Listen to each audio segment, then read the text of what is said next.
What is the future of Daito-ryu? Should it focus on preservation or should it be modernized?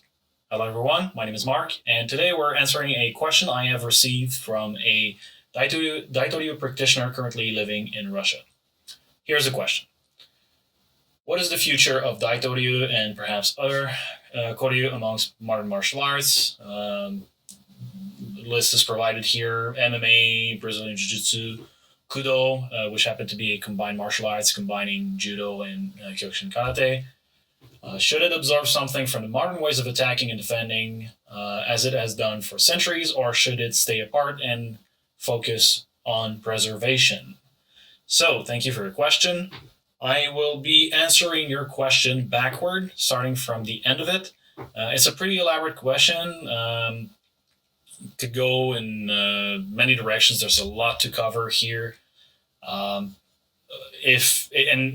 Arguably, we're going to be going more on the surface, but perhaps if there's interest, we could dig into some part of the question in future videos if anyone is interested. But to get started with the answer, should it focus on preservation? Absolutely. And that is regardless of whether you consider modernizing the practice. Any practice or culture that is worth perpetuating should be perpetuated in a way that is consistent over time, right? You want to keep on transmitting the same thing, and if you want to do so, then you're going to have to most likely continue to leverage the same means of transmission, right? And those means of transmission should be considered incredibly valuable to the practice.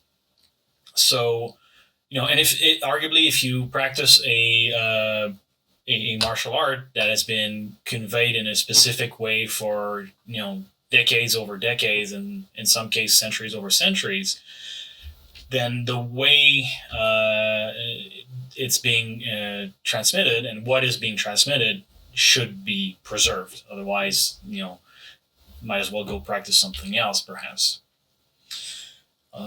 Should it absorb something from the modern ways of attacking and defending? I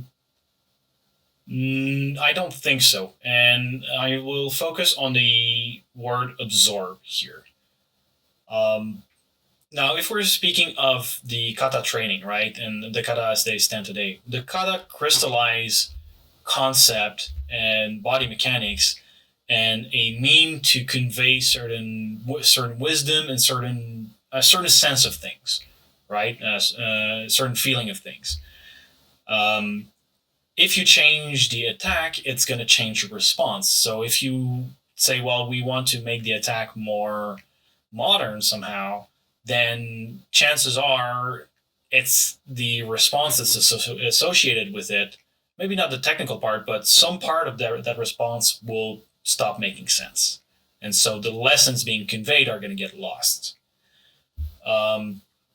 It also kind of assumes that the attack was contemporary at some point in time in history.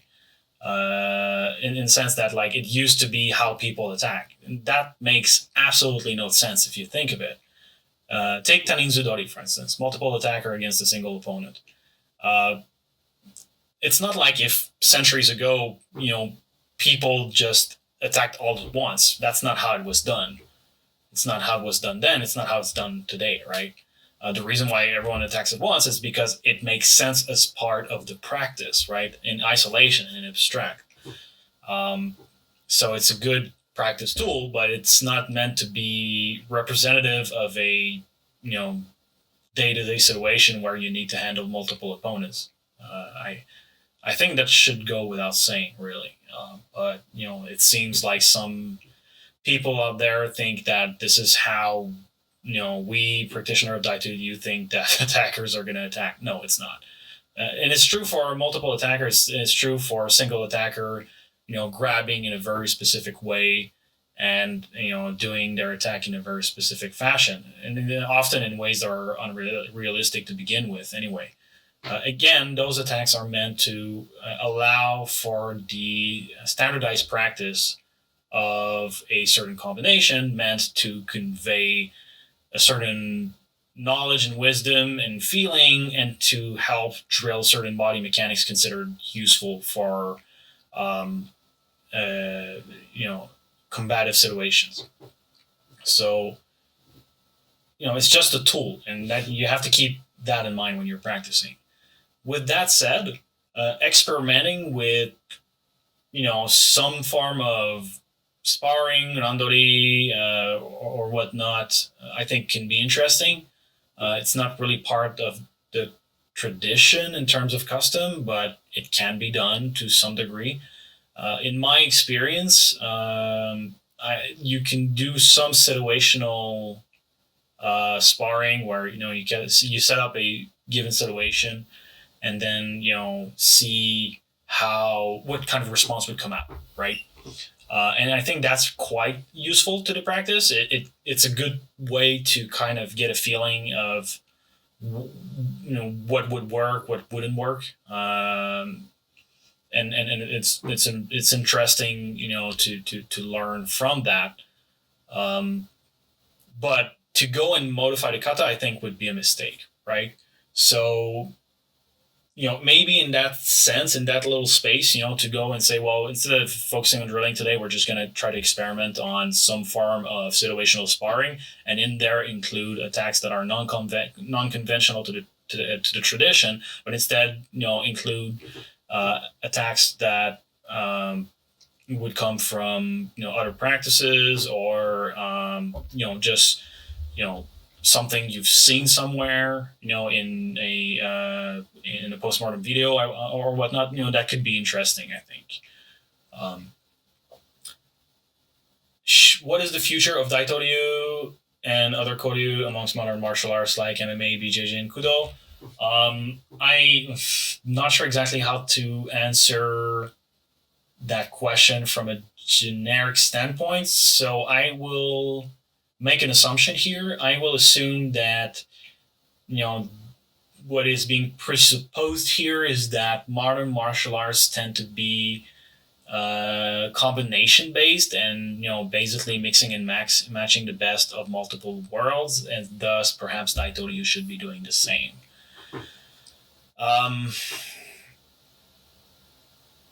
No, I don't think so.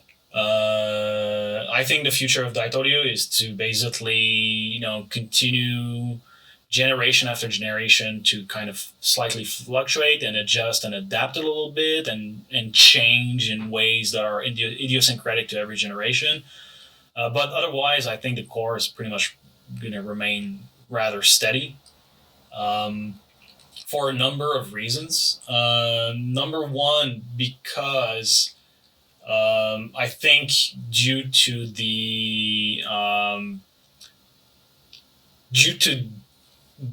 overarching threads that are going through the entire curriculum, it would be a little bit hard and challenging to kind of just simply add some other practice to it, right? Or if you're trying to basically say we're going to be adding kata to the tradition, it would be, I think, rather challenging to do, unless it's basically based on existing material of the tradition, right?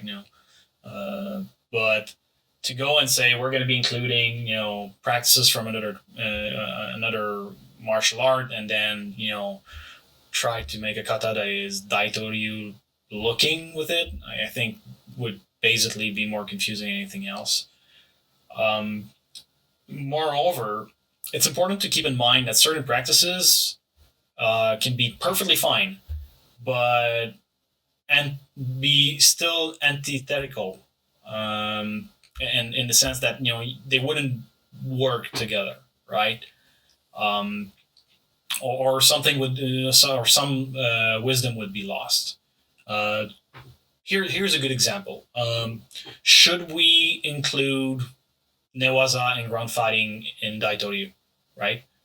My answer would be no, because in my understanding, everything in Daito-ryu is about making sure you don't end up in a ground fighting situation, and in fact, you are trying to create distance from your opponent, not close that distance, right? Now, arguably, there's some ground fighting that actually does that as well, but it's basically kind of fighting your way back to that situation. Whereas in Daito-ryu, the mentality that's being developed and cultivated is don't go to the ground. And I understand that there are some exceptions to that. I would suggest that you pay close attention to those exceptions. Most of the time, going to the ground is really in the kata that are out there, and then the kata that I've personally seen. Going to the ground is um, optional, by and large. And generally, if you would, look at what is core to the kata, it's already done by the point you actually end up going to the ground, and is the ground aspect is really secondary. But regardless, the large majority of the practice is about, if not, the closest to the ground you get is idori techniques, idori kata, and it's basically, even those cases you end up basically standing over your opponent, right? And if you look at the demonstration of like long time practitioners, people that have been practicing for 20, 30, 40 years plus, quite often you're going to see that they're going to be standing almost too straight, in a way that really looks kind of unnatural. The reason for this is essentially to like drive in a mentality where you try to protect your situational awareness at all costs. At least it's my understanding of it at this point. Um, you don't want. It's one of the reasons why you don't want to go to the ground, because say for instance you end up in a guard position. Well, if you have somebody in your face and standing over, there's a lot that you lose in terms of perception, right? Your auditory sense, your hearing is going to be affected. Your vision clearly is going to be affected. You're just going to have your sense of your surroundings is going to be narrowed down to your immediate surrounding. Um, and in Daito-ryu, generally you try to avoid that at all costs. You really want to keep your situational awareness, the perception of your surrounding, protect that at all costs. So a lot of the technical curriculum, a lot of the kata is basically focused on those aspects. Does it mean that learning ground fighting is bad? No, by all means. You'll go practice some BJJ if you want. I prior to practicing Daito-ryu, I was a practitioner of a combined art. As a matter of fact, I actually did a few months in Kudo as well. And I used to do a lot of ground fighting. I used to do almost sparring only, right? I would do some drills and sparring, basically. And it's great. I mean, it's great practice. It's definitely something I recommend having as part of your as your arsenal. If you care about hand-to-hand combat to some degree. But again, maybe you don't care about that, right? Maybe ground fighting is not necessarily something you care about because you do not wish to study the tradition for the purpose of developing hand-to-hand combat abilities and capabilities. Maybe it's for cultural reasons. Maybe it's for other reasons. What I'm trying to say here is that Daito-ryu, I think, is perfectly fine as it is. And, there are certain practices that if you would try to amalgamate with Daito-ryu, you would lose something, right? You would lose a certain mindset and mentality.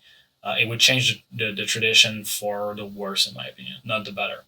And not only that, but instead of trying to mixing and matching the practices, why not just go and practice some BJJ under a skilled instructor instead of trying to bring that in and do all the learning work yourself, right? Now that doesn't mean that you won't want to internalize. Now, if you're practicing multiple practices, you'll want to internalize all of them and find a way to make sense of it all. But that is your work, right? It doesn't require developing a practice combining both necessarily, right? At least not necessarily anything that would require developing a teaching curriculum, I think. And I'm sure there are exceptions. If you're doing this for professional purposes, that's obviously a different story. If you need to develop a self-defense program because you're starting a company that's going to be selling self-defense classes, that's one reason to do combination and synthesis. If you're going to be working for as an instructor for law enforcement, for hand-to-hand combat and military context, that kind of stuff. Each context is going to require a very different mindset. It's going to require a very different philosophy and curriculum due to a difference of objective, basically, right? So, if Daito-ryu is a tool that would be interesting, or is a practice that would be interesting to study and to learn from, to include its lessons into whatever curriculum you're coming up with, sure, that can be interesting. But it doesn't necessarily require, in most cases, to do all the work to try to merge practices that otherwise might not fit together really well. So I hope that answered your question. In summary, what is the future of Daito-ryu and other Koryu amongst modern martial arts? It's going to keep on living. It's going to keep on being preserved. I don't expect them to change a whole lot. Some do evolve, but generally most of them evolve along the lines of the existing philosophy and practices and tend to be an extension of that, not a mutation due to external factors. Should it absorb something from the modern ways of attacking and defending? I don't think so. Not that you cannot use modern ways to kind of experiment and play around, but the practices themselves and what is at their core should be immutable. Otherwise, what's the point of trying to preserve those over centuries? Should it focus on preservation? Absolutely. I find it kind of interesting that the only practice that people are interested in mutating are practices like Daito-ryu and other modern martial arts. It's not like if I've ever heard anyone go and say, "Oh, we're going to try to take Take-no-Uchi-ryu and we're going to modernize it because it's not adapted to the modern world." I mean, people that practice Take-no-Uchi-ryu, I think by and large are probably going to go either practice judo if they want to do something modern, or they're going to practice Take-no-Uchi-ryu when they want to learn certain lessons that are specifically taught by that school. They're not going to try to do Koryu in judo, and they're not going to try to do judo in Koryu, I think. Although whether there's a lot of overlap or not, I wouldn't be the best person to be able to say. I hope that answered your question. If you have any follow-up questions or comments, please feel free to put them down in the comments. Thank you for your time, and until next time.